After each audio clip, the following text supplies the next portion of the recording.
Okay, guys, Hare Krishna, Haribol. Here we are Oh, once again with the Krishnacore podcast with Mike Dines and me. And in this day, we have a special guest with Junior Glass. He used to sing in the band Next Step Up and also Beat the Devil, if I'm not wrong. yes, I've been in a lot of bands. Next Yeah, a Step lot Up. of us. Yeah, Yeah, Wake Up Cold, Bet the Devil, Oldham Boys. I'm also in Secret Society, so I stay great. very active, or I try to. How are you, Prabhu? Everything okay? Everything's great. Hare Krishna. Thank you guys for reaching out and inviting me to your show.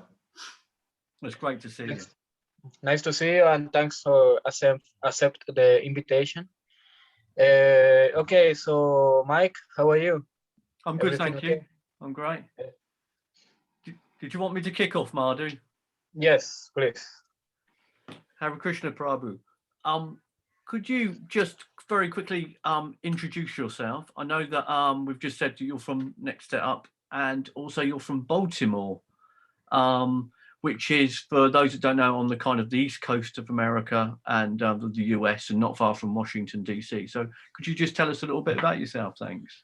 Yeah, sure. So, Hare Krishna, thank you for inviting me. My name's J.R. Glass. I do go by Junior also, but more commonly known as J.R.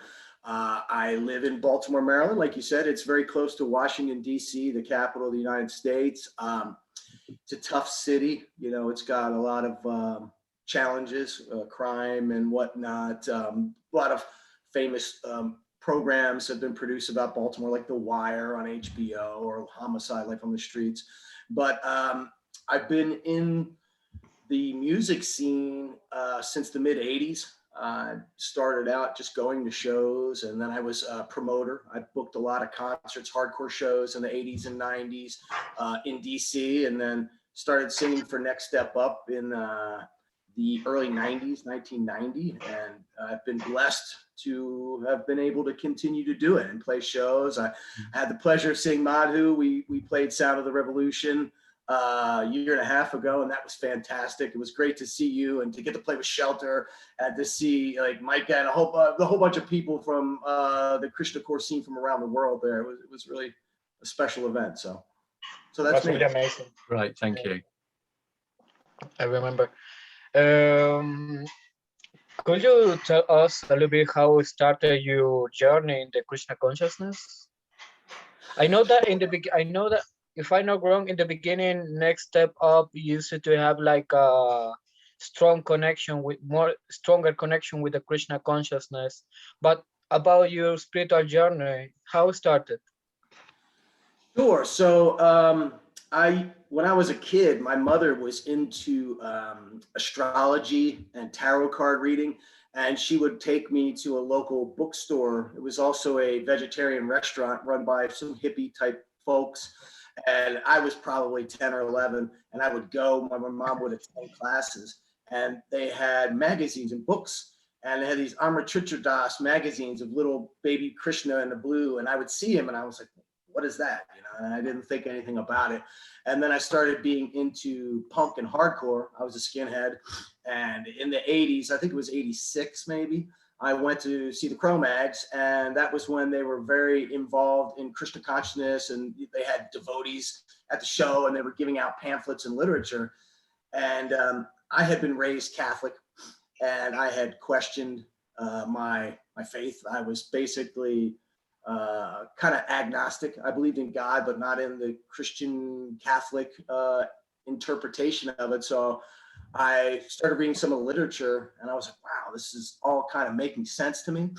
And the next summer, I was at the ocean near here, a few hours away from where I live, and I was hanging out on the boardwalk near the beach, being a punk rocker, not having any money and bumming around trying to get money. And I saw some devotees who were selling Bhagavad Gitas. And I said, hey, I've seen devotees. I said, you guys know the Cro-Mags? And they're like, oh yeah, we know that band, great guys. And they were trying to sell me a Bhagavad Gita, but I was poor, I didn't have any money. And they said, hey, if you promise me you'll read this, I'm gonna give you a copy. So I said, yeah. And I haven't looked back. I've been going to the temple on occasion. And it's been really interesting that, they say Krishna's everywhere if you know how to look for him. Everywhere I go, devotees pop up. So I have just, I've gone like vacation in Argentina, and I go into the park and I see devotees having a kirtan, and they invite me to the temple. And I go to LA and I see some devotees in the park, and they invite me to the temple. And I've gone to Japan and seen devotees in the subway. So I've had this like constant connection with Krishna. I've been fortunate enough to be able to recognize that Krishna's everywhere, and get the association of the devotees. And when Next Step Up was starting, myself, Aaron, and Mike, the guitar and the bass player founding members, they were straight edge. We were straight edge. We were like going to the DC temple. They had Krishna Fest. So we would spend a lot of time at the temple, have crazy kirtans. There were a lot of hardcore kids into Krishna consciousness back in that day. And while Mike and Aaron have kind of moved away from Krishna consciousness, I haven't. So, and I write the lyrics for the band. So the band's lyrics have often had a component of Krishna consciousness, because that's just shaped my worldview. I know you've already said that before Krishna consciousness, you were a Catholic and you were brought up a Catholic, but you got that kind of really just a bit of an agnostic. What was it specifically in Krishna consciousness then, and the Gita that you saw that was different from Catholicism? Was there anything in particular that grabbed your attention? Yes. So I had a lot of questions as a growing up Catholic, and it's funny. My mom used to say that people would ask her, "Hey, what religion are you?" She said, "I'm a recovering Catholic," because they can be very prescriptive, and this is what they'll tell you is right, and don't question it. You have to have faith. And I had too many questions, like, hey, why do people have to accept Jesus into their life, or they're going to go to hell for eternity? I was like, well, what about like the pygmy that lives in Africa that would never, why would God create these people in Africa and then condemn them to hell because they've never met Jesus? It just didn't make sense to me. And the concept of reincarnation, it was like, bing, the light bulb went off. And I was like, well, that makes way more sense to me. Like, hey, if God is eternal and life is eternal, why would you, get this brief blurb of second on earth and then be condemned for eternity to go to hell? It just didn't make sense to me. So it started answering a lot of questions that just Catholicism didn't answer for me. And I thought, as described in Catholicism, God is not very pleasant. It's like, if God's the creator and the lover of everything, he knows you're going to sin. Why would he condemn you to eternity in hell? It just didn't make sense to me. And, I respect people that are Catholic, and, I just, I couldn't follow that faith anymore. And I was prepared, I guess, to say God doesn't exist, but instinctively I knew that some God was out there, and Krishna consciousness really seemed to make the most sense to me. And then when I was working on my undergraduate degrees, I was taking some philosophy courses, and it was really interesting. I took philosophies of space and time and just some really esoteric things. And quantum physics, it's all very similar to, the Vedic cosmology and Hinduism. And so a lot of things just seem to click and make sense to me with Krishna consciousness. I like that. We hear that a lot, that it kind of just clicks, and these kind of different parts, you're saying that, Catholicism didn't quite make sense, but then, I was going to these bookshops with my mum, and then I saw that, Baby Krishna and these books, and then the Bhagavad Gita, and we hear that all the time in those kind of experiences where it's kind of little piecemeal bits and pieces come together, and then the whole thing just kind of fits together. And it kind of happened with me as well in the same way. That's great. Madhu, would you like to continue? Yeah. In the lyrics of Next Step Up, there's of course some influence of Krishna consciousness, and we see it in songs like Karma, Also Curses of the Light, also Nishinha, that I think is one of the most famous songs of the band. Could you talk a little bit about the lyrics of mainly these three songs, please? Oh, sure. So, karma. You brought this on yourself. I mentioned that obviously I'm in a hardcore band and I was a skinhead and it was, we were aggro and we were tough and we would go around beating up Nazis and, it was just an expression in my mind of, you know, if you're a Nazi and you come to a show and we beat you up, you brought that on yourself. So it was karma. So it was a kind of a more juvenile interpretation of Krishna consciousness expressed in an aggressive manner in the mode of a Kshatriya, saying, hey, you know, um, what goes around comes around. So you do unto others before they've done to you. It's like, hey, if you do bad things to other people, it's going to come back to you. And that's basically what the song's lyrics were about. And then, the song Nishinga, that's, I couldn't put Nirsimhadev on the record because people wouldn't have been able to pronounce it or understand it. So I just kind of phonetically called it Nishinga, but it is the story of Hiranyakashipu and Prahlad Maharaj, just converted into a lyrical format, right? Ripping at your flesh with intent to kill. It's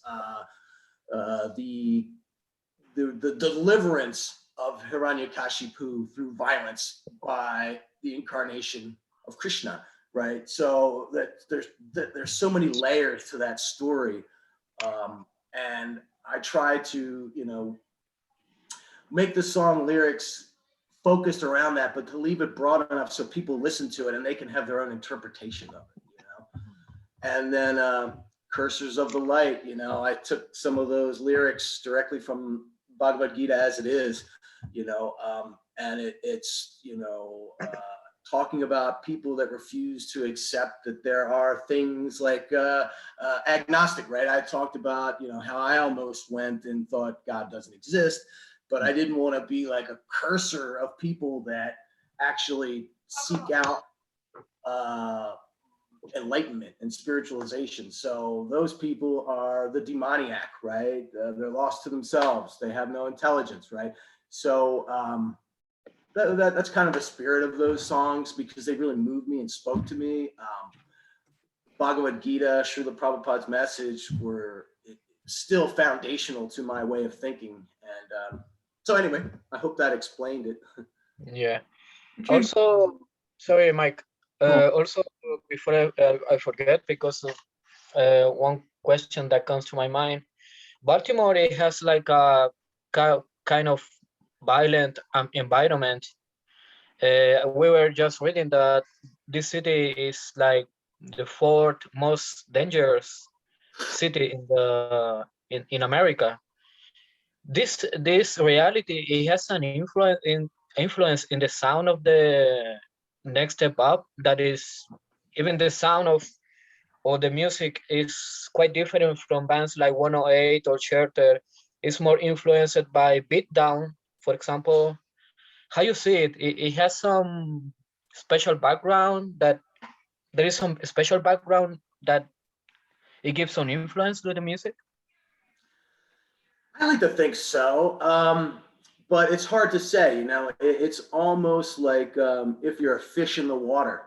You don't realize you're in the water, but it is part of your element. So we're in a very violent town, violent city. There's when I was younger, a teenager, the place to go to see shows was an abandoned warehouse in Baltimore City in a bad neighborhood.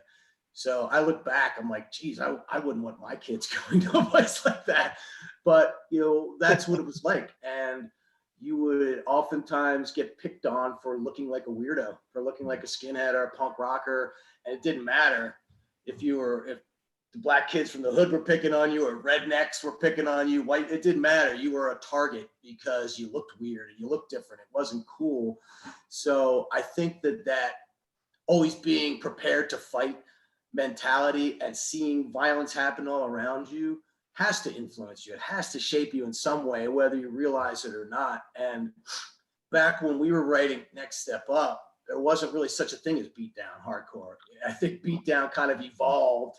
You know, I don't want to say we started, but we weren't like copying any other bands. We were just like, hey, we loved hardcore, and we liked some metal, especially Mike and Aaron. They grew up listening to bands like Winter, really slow, sludgy, chuggy, heavy stuff. So we're like, can we mix the two and create just lots of chugga chugga beatdowns?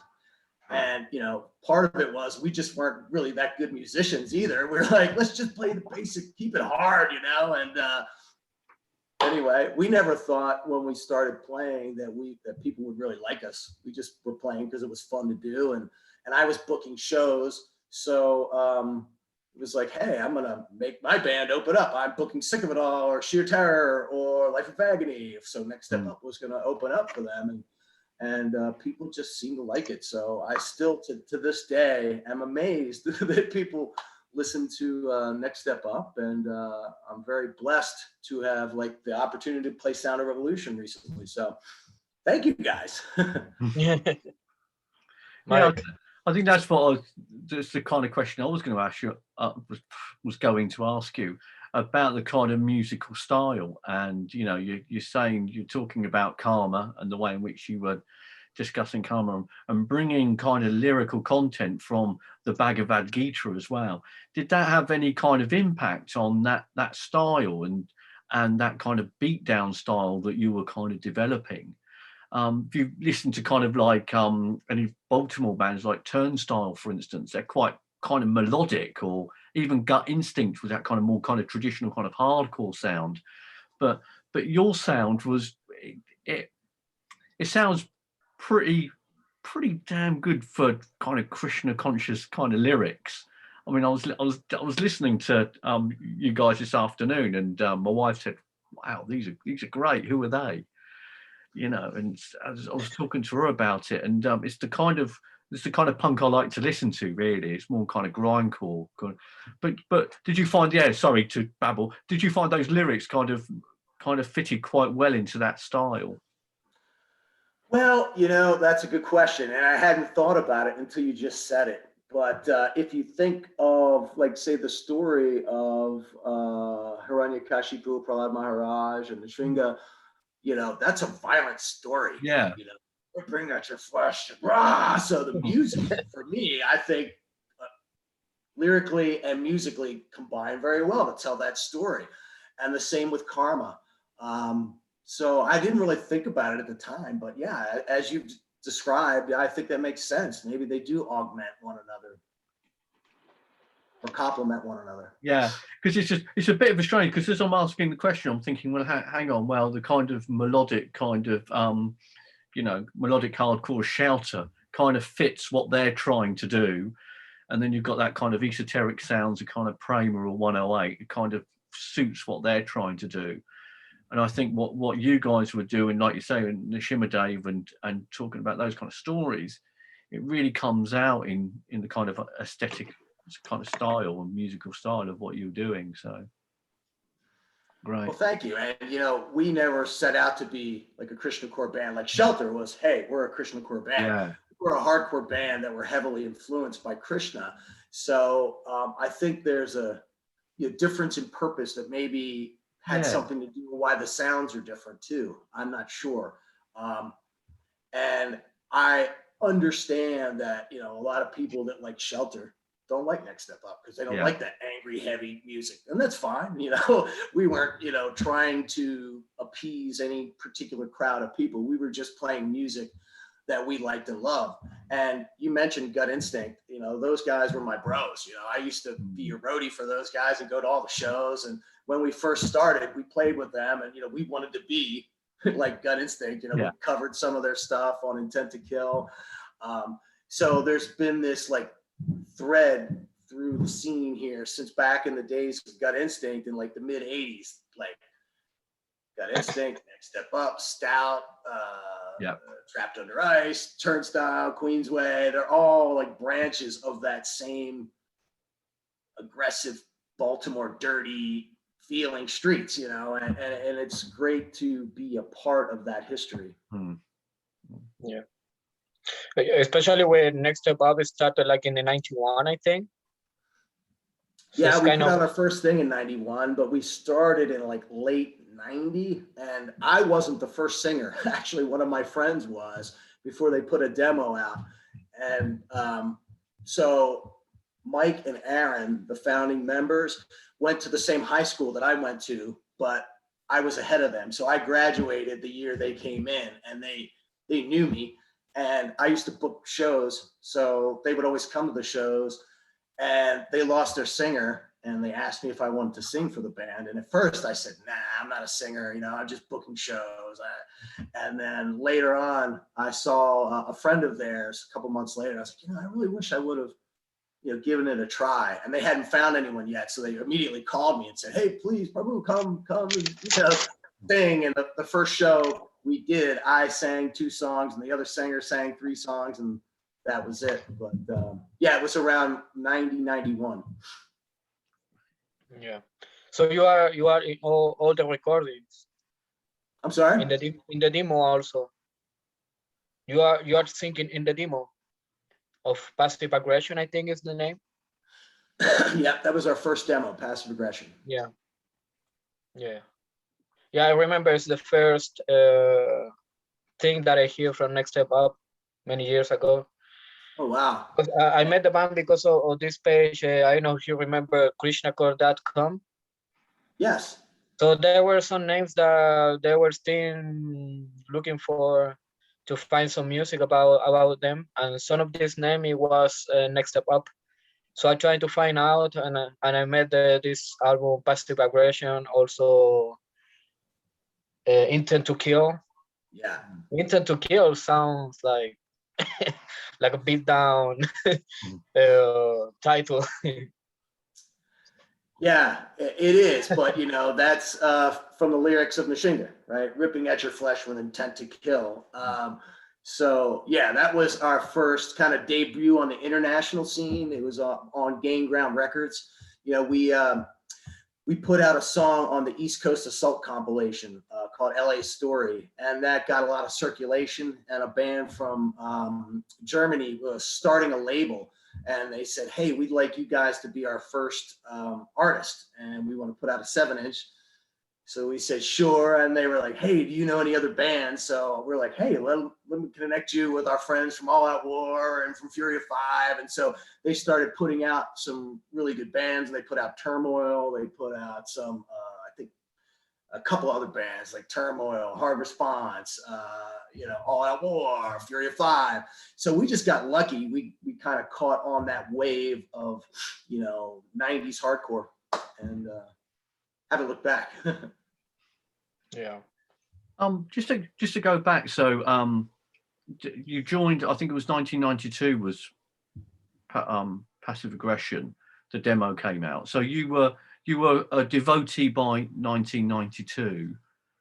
So I want to clarify, I have never been an initiated devotee. I've been hanging around the temples for 30 years, you know, but I never took that step because I was going to college, I was working full time, I was in a band, so I couldn't do it. And in a way, I regret it, but in a way, I'm glad I didn't, because there's a lot of dogma that gets associated sometimes in politics within the larger movement that I've always heard about, but I haven't had to experience because I've been like an arm's length, you know, from the dogma and the politics that can happen in, you know, a lot of temples. So does that make sense?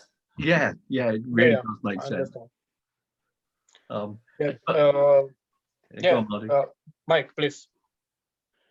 No, well, I was just going to say that my next question to you was going to be, where did you get initiated, and can you tell us about that journey towards that initiation? But that's not going to happen, is it? No. I can completely see what you mean, because you know, I'm not an initiated devotee. I'm not a devotee, and I kind of, with you as well, I get really stuck with that kind of dogma.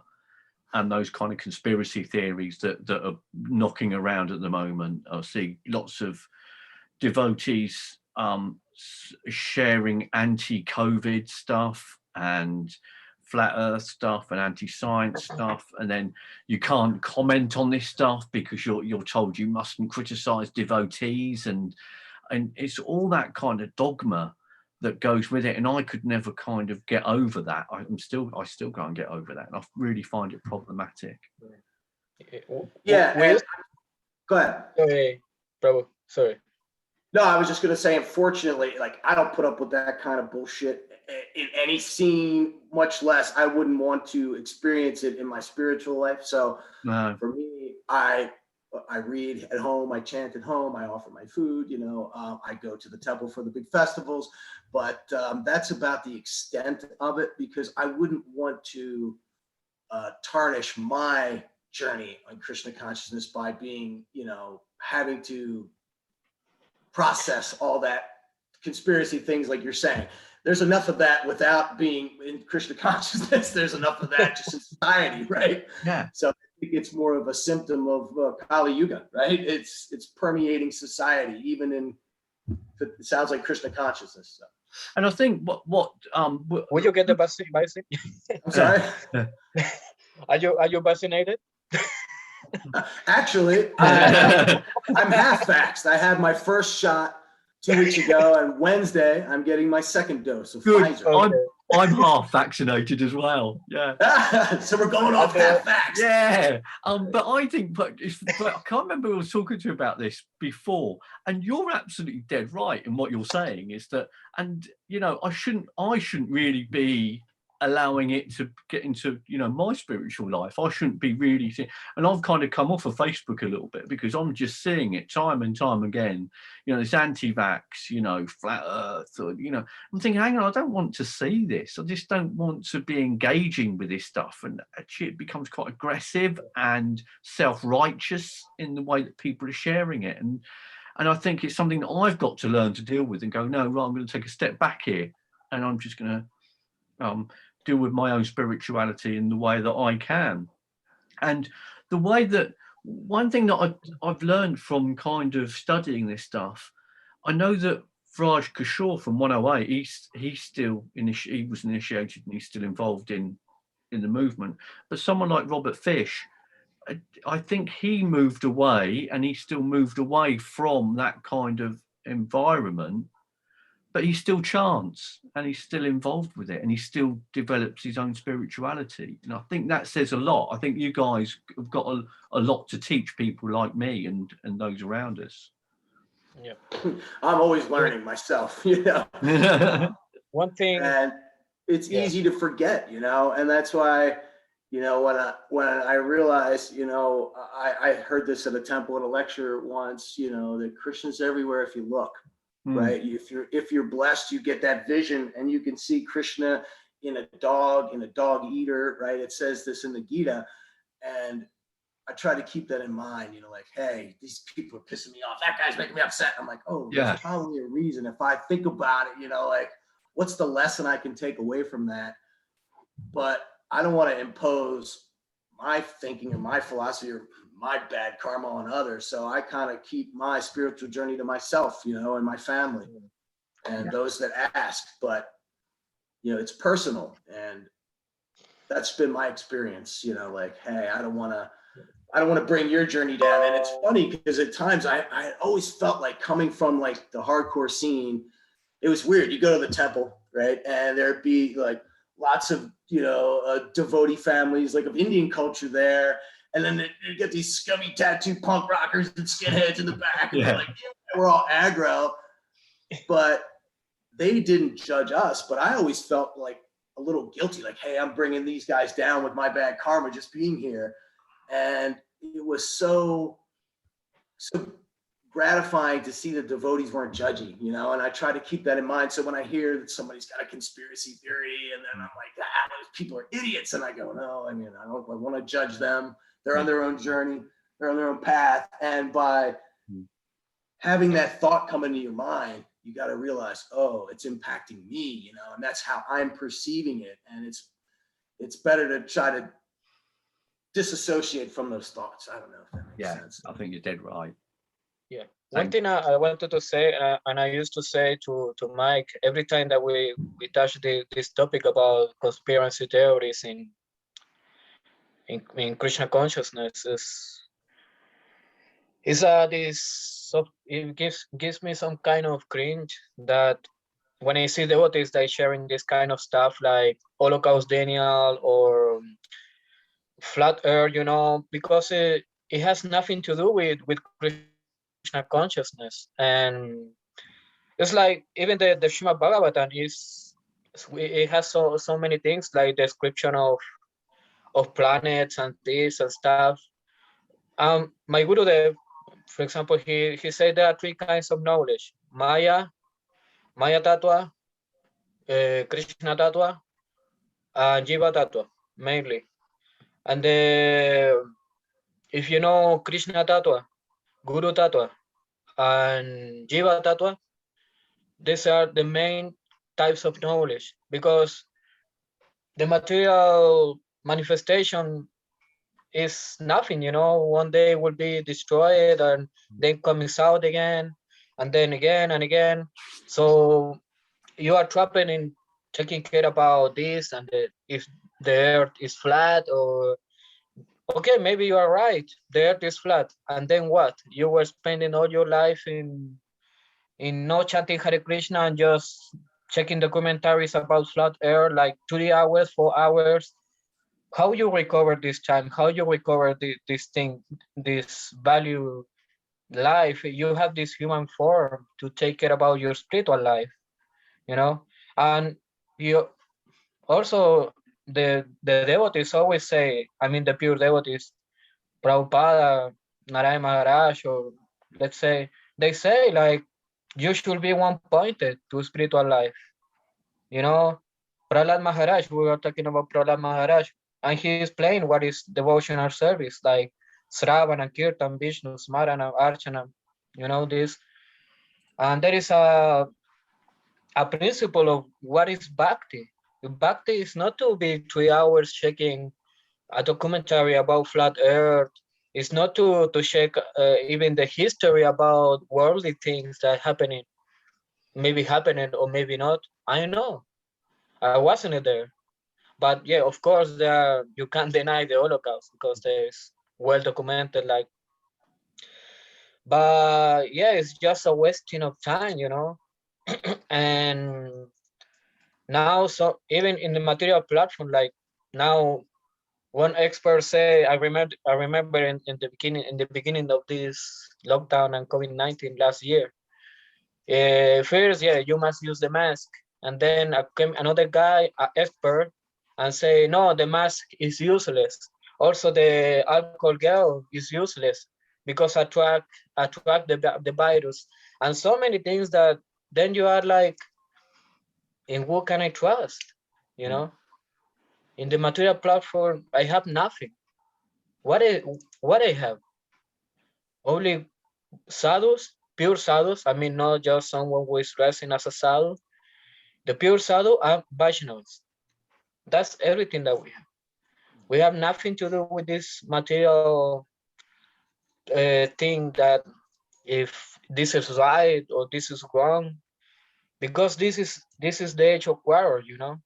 Everyone we disagree on something. Oh, we will have a fight, of course, because it's natural.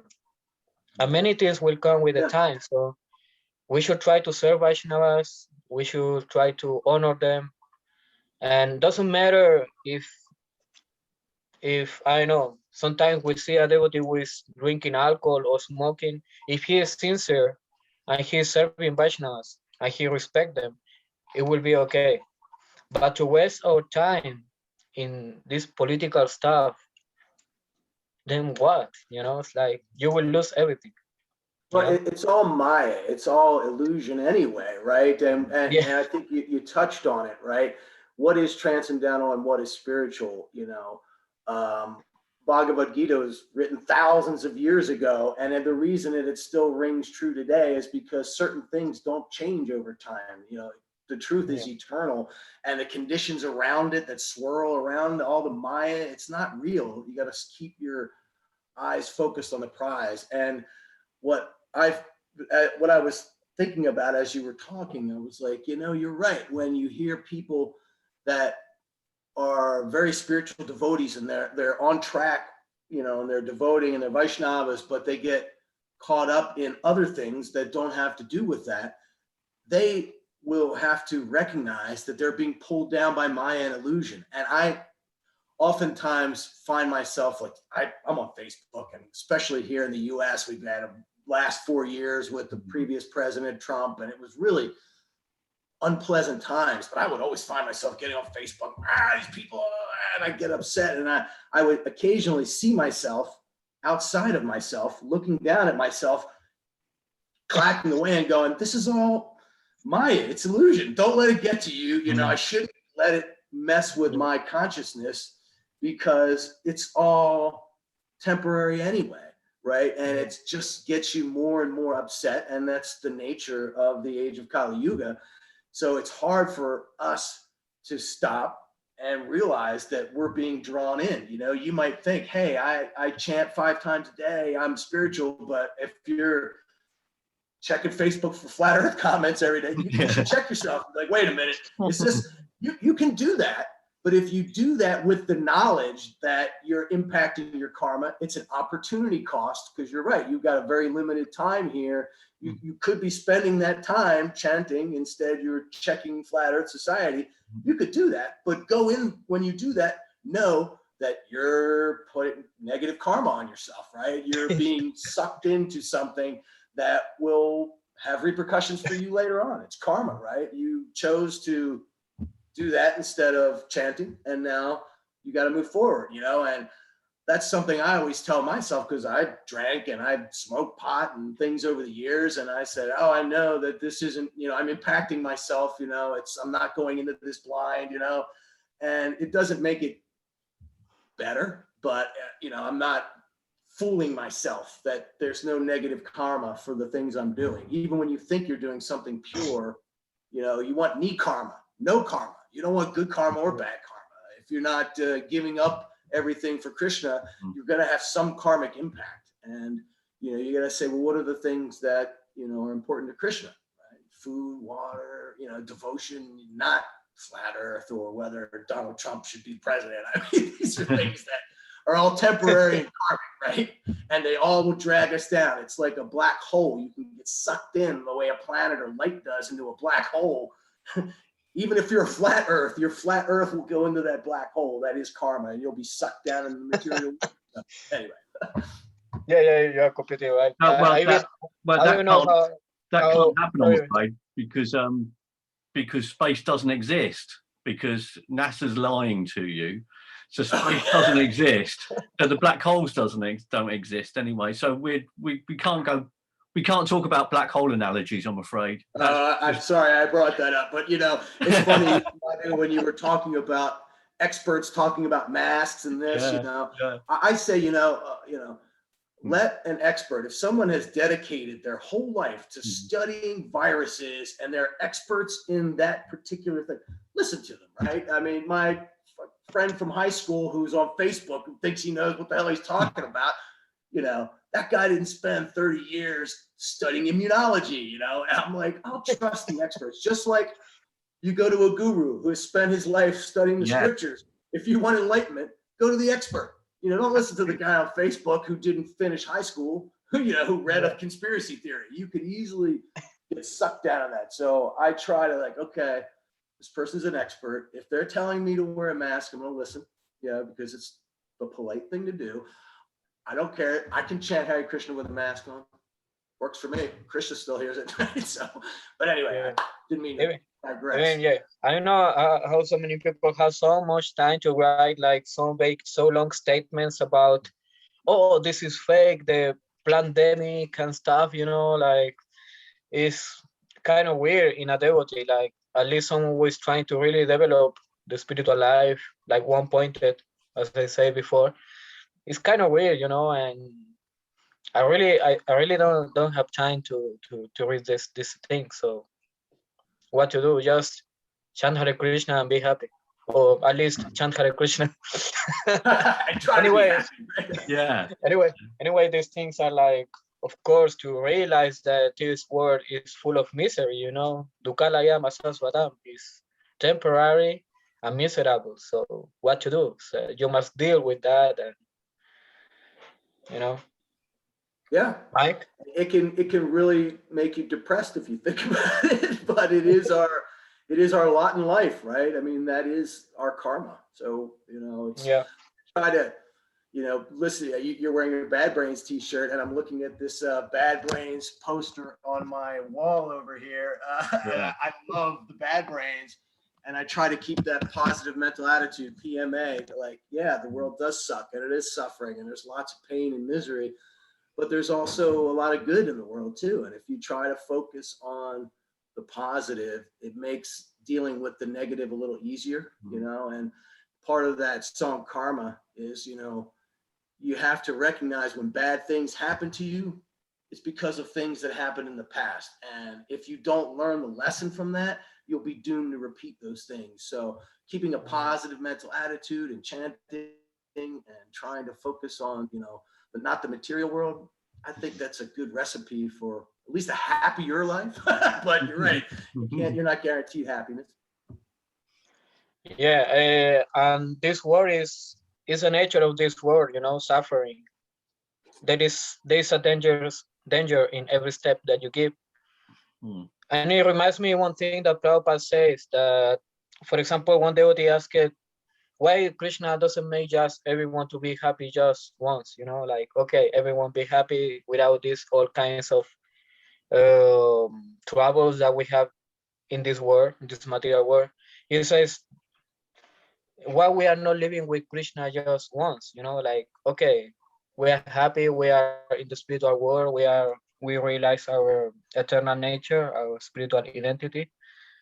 He said no, because the spiritual world, the material world, is like a room that the father gives to the bad kids, so we are bad kids. We wanted to come to this world to enjoy, to be owners, and to think that we are owners or something, and to develop this ego of me and mine, me and mine. So we wanted to be like that. So the father is like the father put the bad kids in another room. Otherwise, they will always disturb him.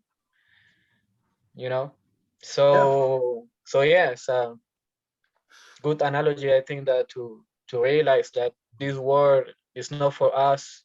We must really make an effort to go ahead in spiritual life and to really develop this taste for chanting, for reading, for listening. So yeah.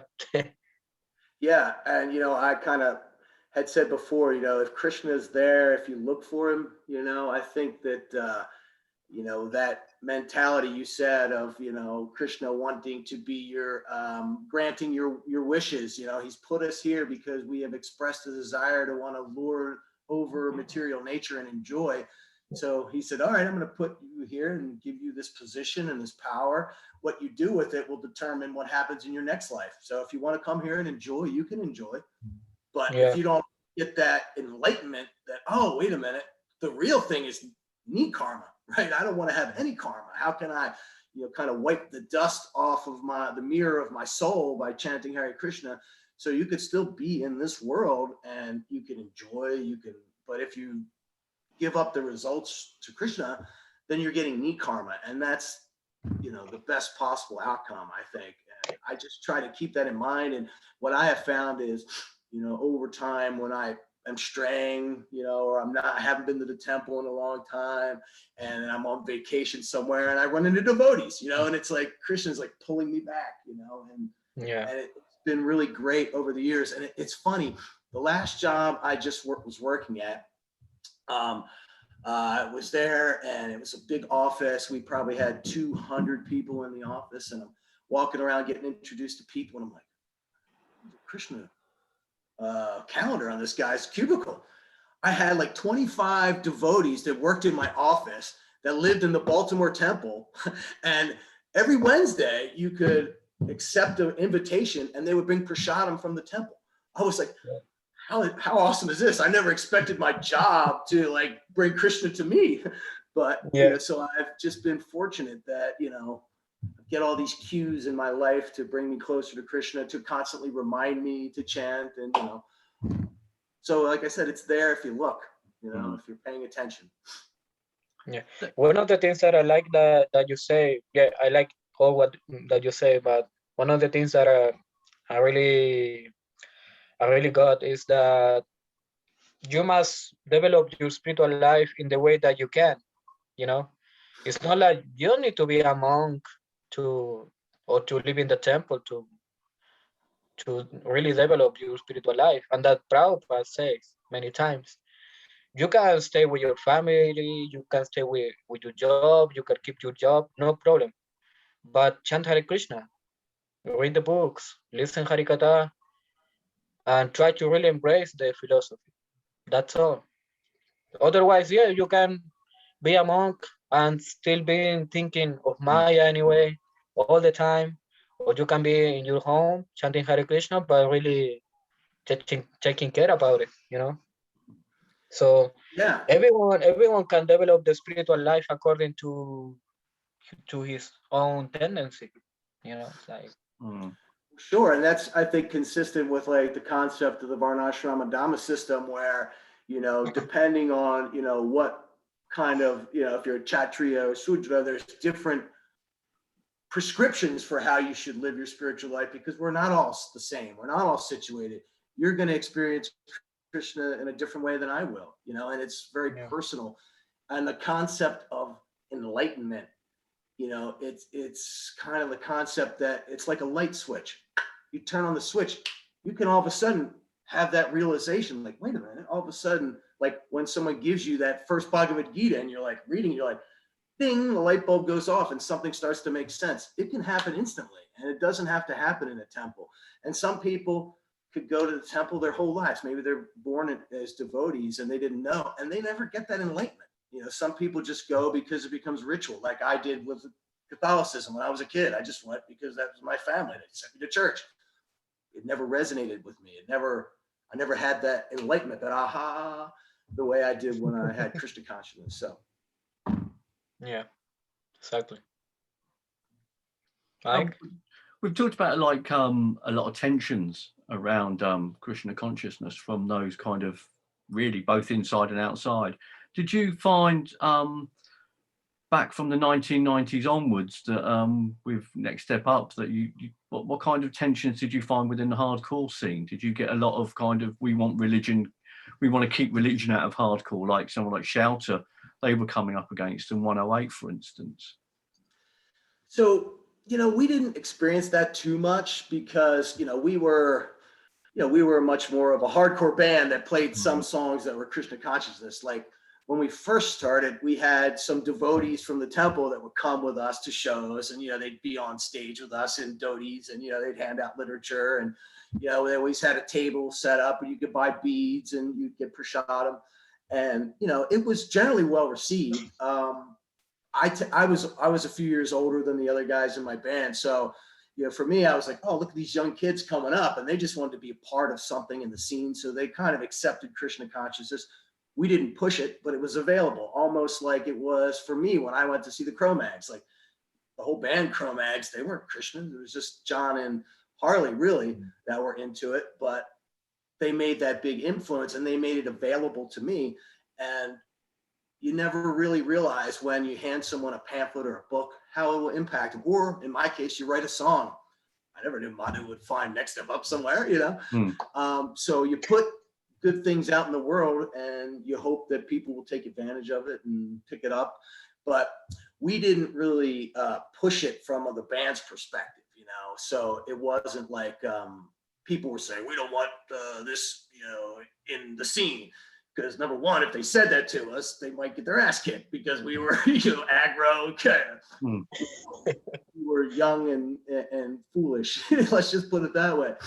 But so I think people didn't want to challenge us on it at all. And I never felt that way. And certainly I think, you know, I felt Yeah, when I first, was in the scene, you could see some of the flyers and all on the wall behind me. There wasn't really a divisions within the scene. It was all kind of hardcore punk. There wasn't straight edge, and there wasn't, D beats, and there, it was just kind of hardcore. And over time, there started to be these divisions with straight edge and, emo, and when I was booking shows, I always had I put an emo band on, a straight edge band, because I like to mix it up and bring a lot of people together. I think over time, as those scenes developed, I think we got a little negative repercussion in Next Step Up, probably from people who were like fans of Shelter and they were more straight edge. They were like, oh, those guys are tough guy beatdown bands, we're not into that, and it wasn't cool to like that. And it's probably still not cool. I mean, beatdown isn't really like again, it wasn't called beatdown when we started playing. It was just heavy hardcore. But I think there was some negative perceptions of the band, probably from people, thought we were assholes because we were. Anyway. And how because like the Cro-Mags, your fellow band members were they into Krishna consciousness as well, or? Yeah, so Mike and Aaron were, for the first few years, and we used to go to the temple every Friday night. They'd have kirtan at the temple. We'd go. Like I said, we had devotees that would come to our shows and roadie with us, and sell beads and stuff. So we were into it for a while, and then those guys, they were like 17, 18 at the time, and by their 20s, they were like, wow. We're not into Krishna consciousness anymore. It's fine. I still am. I'm writing lyrics. Yeah. So, but again, we weren't a Krishna band. We were a hardcore band. So it didn't matter if they didn't follow Krishna consciousness. They were not going to knock people who were Krishnas because they knew I was still, into Krishna consciousness. But it was just a different dynamic than probably a 108 or a Prema, some of these bands that were focused around, devotees. Yeah, once. Because we are writing a book about Krishnacore, and one of the things that I wrote in that book is that there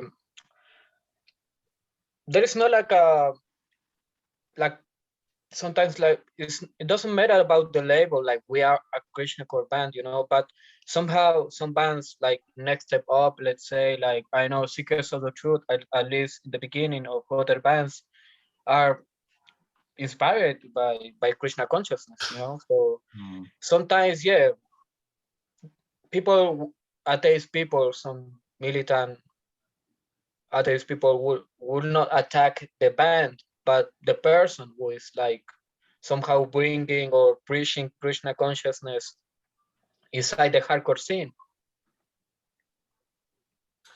Yeah, and that's that. In hardcore, everybody's judging everyone else. It's so funny because it's not funny. I mean, it just is. You're in a scene, so there's politics and people commenting on flat earth. People comment on all kinds of things. I mean, I remember being a kid and looking up to the Cro-Mags, like, wow, the Cro-Mags are this and that, and I'm a Cro-Mag skin versus an agnostic front skin, or this or that. When you're a kid, you just don't know anything, and there's no information. So, in the absence of information, you create your own narrative or stories of what you think is.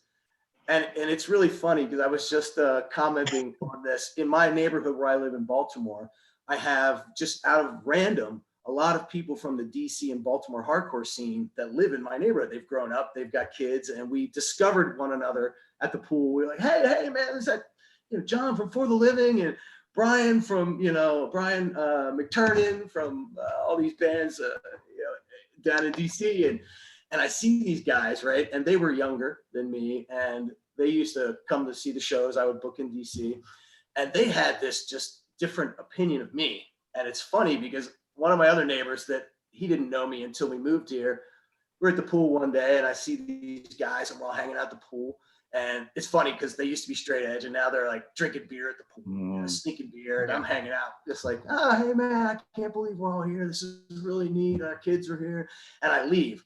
And my neighbor stayed behind, was talking to them. He comes over to me like a week later. He's like, dude, these guys thought you were a maniac. They didn't know you. They just tell me these stories of you when, in the 90s. He's like, it doesn't jive with how I know you. It doesn't sound like you. They said you were a maniac. I'm like, they didn't know me. You know, they just assumed because of the lyrics of the band were violent, or they didn't know me personally. But it just kind of like you're saying, everybody fills in their own opinions based on a little bit of information. So I'm sure I probably get a lot of that. Why is this guy preaching Christian consciousness? Because, you know, he drank or he smoked. I'm like, well, number one, I wasn't preaching Christian consciousness. I was singing songs, hardcore songs. You know, I'm just a hardcore band, and you know. But anyway, I don't know where I was going with that. Yeah, that's funny anyway. Mike.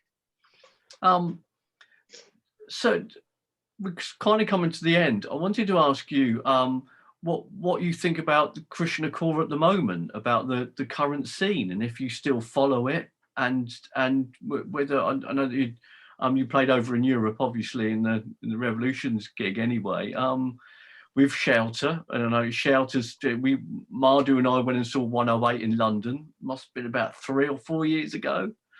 Wow. So yeah. Can you kind of just give us a comment on the current scene? Sure. Well, you know, I think it's cool because, like, I've been like out of the scene because I've got little kids now, and you know, so keeping up with new bands that are coming up has been hard. But Facebook has allowed me to connect, you know, in a way. That's like the good and the bad of Facebook. You know, you get the flat earth kind of bullshit you got to deal with, but then you get to find Krishnacore bands, and you can connect with a larger community. So it's been neat for me to see a resurgence of some bands, like old bands, like I met when I was in Europe the first time, like Agni Hotra, and I see like Peter from Higher Taste. Like, I'm like, man, I saw, we played with those guys, or I met those cats in Poland in like 96 or something. So it's great to see that there's a resurgence in the music, and some of the new bands. Madhu, I love seeing the recordings you were doing with yours. I was like, oh, boom, you got that Hashra. Yes. Yeah. I probably have one of their flyers on my wall in here somewhere in my basement. Oh, you got them both. Yeah, Peter sent them over to me. Yeah. Nice.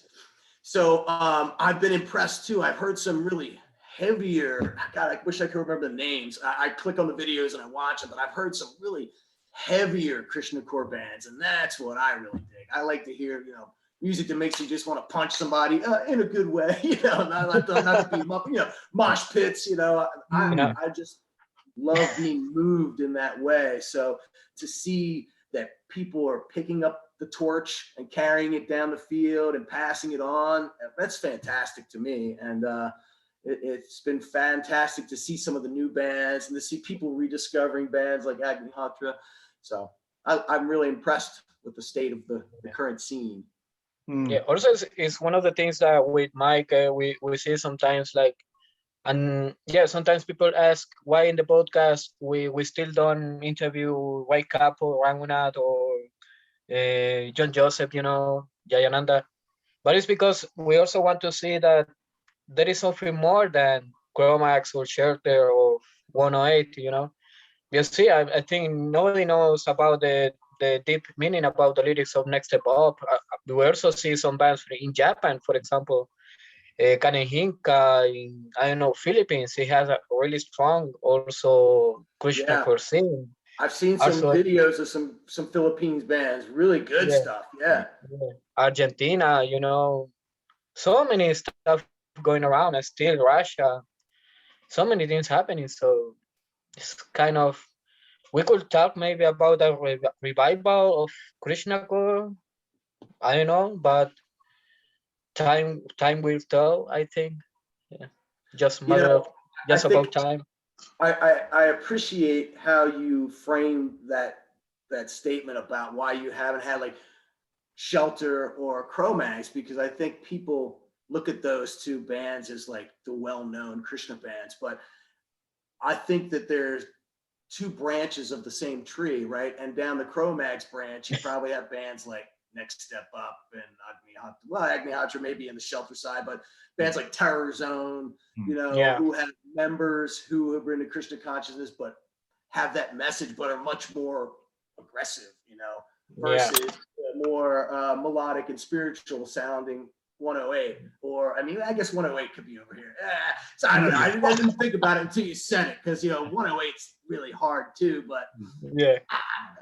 It just when you said that, I thought, oh wow, that sounds like interesting. If I had to tie Next Step Up into that family tree somewhere, it would be on the Cro-Mag side versus the Shelter side. So. Yeah, Mike. I think that's what we should do next for the book, is to do a family tree, to think about the different styles, because you're absolutely right.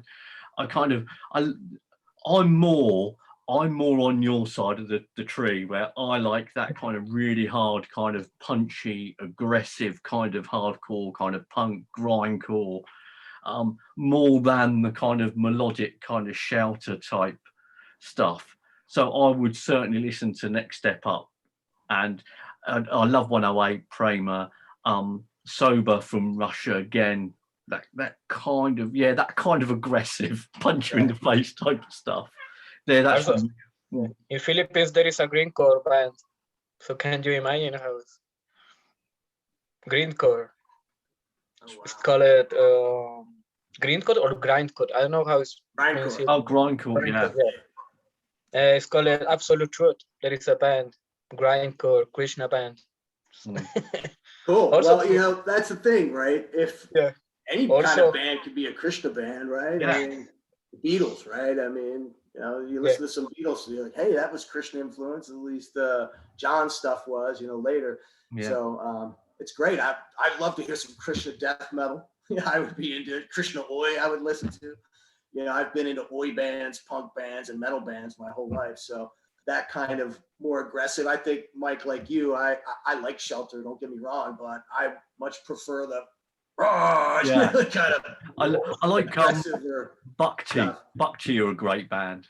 A grindcore band singing the Maha Mantra. It's just absolutely great. It's just, the album Acharya is great album, Yeah. Great. Well, I'm not sure. Sure. You know them? Do you know them? Nah, I want to check them out. I will send it to you. Yeah, well, it's just brilliant. Absolutely. And also, I play it for my students, and my students are just absolutely amazed. They didn't know that you were kind of even allowed to do that kind of thing, play the Hare Krishna Maha Mantra in style of punk and grindcore. They are just amazed by it. Baby Gopal is a different style also. Baby Gopal. Baby Gopal, yeah. Great band, of course. And also you see so many devotees singing in different languages. Like, for example, Kanehinka, they sing in Japanese. There's also this band, Tistana Self-Left. They are from Hungary. I know the Woods, they also sing in Filipino language, and so on. So also people in Spanish, of course, singing in Spanish. Rencilla, Confort Supremo, Inquire, this band. So and now the question, I think, to you, Prabhu, how the hell this happened? I mean, how the Krishna consciousness somehow came with the hardcore punk scene? Why? Well, that's a great question. And, I think for myself, there was this concept of nihilism in punk rock back in the day where, the world sucks, question reality. What is society? Why, did we all feel like outcasts? When I was like a teenager, I was like, society, screw you. You've been telling me all this crap that I've been forced to believe, like Catholicism, that I was going to, and I was like, you just wanted, when we were coming of age, to reject all of that and start our own way and become our own adults. And not everyone was looking, but all of a sudden, I think that there's some ultimate truth that resonates with people that are, looking on a path to try to, find out what is life, what is my purpose here, as a person. And I think there's a lot of that angst when you're younger, especially back in the 80s in the punk and hardcore scene. We're like, screw society. We want to find the truth and something real. And then you discover Krishna consciousness, and it goes, like I said, the light bulb, ding, oh wow, this is truth, this is real. So I think for some people, it really resonates, and whatever it takes to get you to that point to encounter Krishna, like I was saying before, like, hey, why would God create these pygmies in Africa that are never going to meet Jesus and then condemn them to hell because they never met Jesus, right? It's like someone has to introduce them. Whatever it takes to bring you to Krishna is like, great. You know, it's like, hey, if you hear about it from, you know, a drunk on the street corner, you know, so say people were saying, well, how could somebody who drunk preach Christian consciousness? It doesn't matter. If you receive the message and you take the message, thank the person that gave it to you, you know, and don't judge them for where they are. Just somebody's giving you something, take it, and it's a gift, and run with it and learn it and then pass it on, right? I think that that's the ultimate thing that we can do. And maybe that's why it resonates so well in the hardcore scene. Yeah. It did for me. Yeah, definitely. Well, we're kind of coming to the end.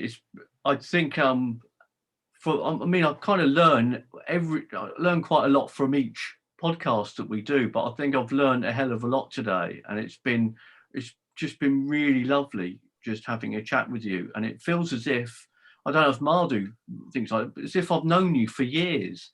It's just been a really kind of nice, relaxed kind of chat. Could you have the last word? Could you, what would you like to finish on? What advice would you give perhaps those people out there that are listening to this?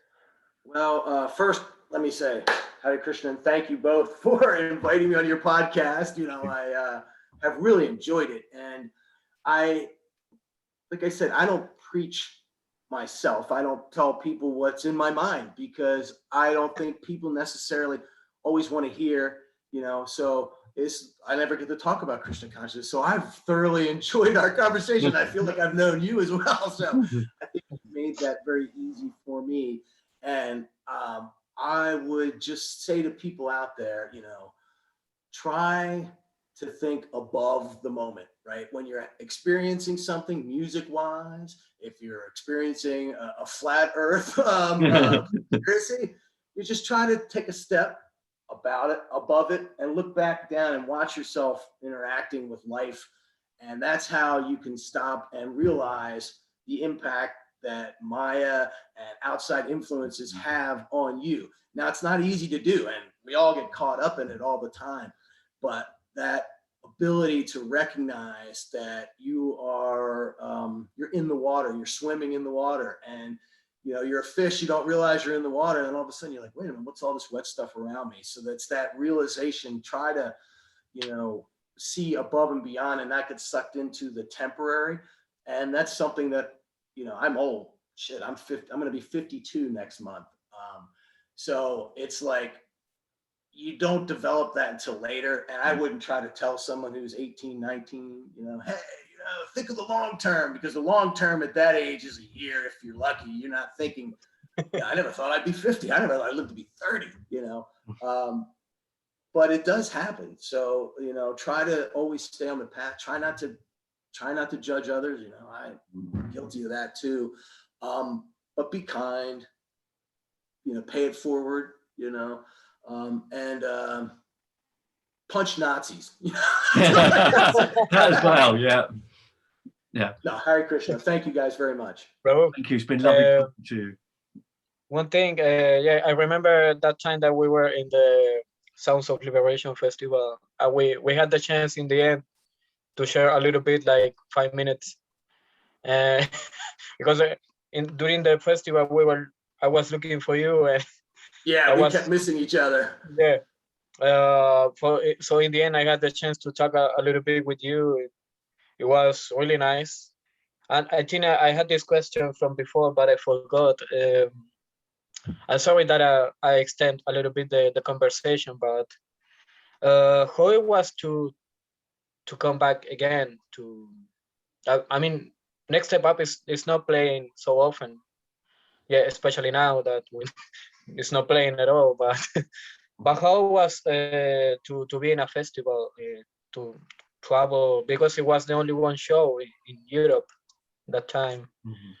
How was the energy of the people, and to see devotees also in the show? Yeah, that was so much fun. And I have to thank my friend Martine from No Turning Back. My brother, I've known him for 20 some years since I was first time Next Step Up toured. My old band Wake Up Cold, we did a tour in Europe, like 2 weeks with no turning back. So it was great to see that he was booking this festival, and it was so nice that he invited us. And we wanted to make a tour of that trip to Europe, but we told him that we would do an exclusive one festival show. You know, he didn't want us to kind of dilute the value of Next Step Up. So we hope to come back. We had planned before COVID to come back. We were going to do Fest and a couple other shows, but you know, COVID happened. But we are practicing again, you know, and we hope to come and play again because, you know, again, it was a great experience playing Sound of the Revolution. To think that, you know, people are rediscovering Next Step Up. You know, we put those records out 20, 25 years ago, and that people would still be interested in hearing us was very humbling, you know, and, you know, it's very invigorating. And my wife was fantastic. She's like, please go, you better go, because you're going to drive me crazy if you don't go play music, because you get it in your system and you got to get it out. And I hope to come back. So Brilliant. yeah, it was great to see you. That show was fantastic, by the way. Yeah, it was amazing. I was like a little kid. I got to play with The Last Resort. I'm like, get my picture taken with Roy Pierce. I'm like, I can't believe I'm playing with Terror. And, you know, it was otherworldly for me, and getting to hang out with our friends from Shutdown. And, you know, we had great times at the hotel. I'm like hanging out with Sammy from, you know, the Gorilla Biscuits. It was a fantastic experience. And I think there were people from like 70 different countries at that show, and fights, everyone long. It was what hardcore should be. You just say that you have 52 years old. You are 52, but you were singing like you are 20. Better living through hardcore. It keeps me young. Young till I die. Yeah. Okay. So I hope I can stay like that also during the time. I hope you can too. I hope I can live to be 72 and see you guys, and we'll have a 20-year anniversary of this interview. That would be good. I can imagine how will be the mosh pit for the next show, like when the COVID is over. People swinging their walker around in the mosh pit. Yeah. Call the ambulance. So right. in case of emergency, call the ambulance. Okay, lovely to see you, Prabhu. Likewise, gentlemen, a pleasure. Thank you so much. Hardcore worldwide. Ooh. Yes. Hare Krishna. Hare Krishna. Take care.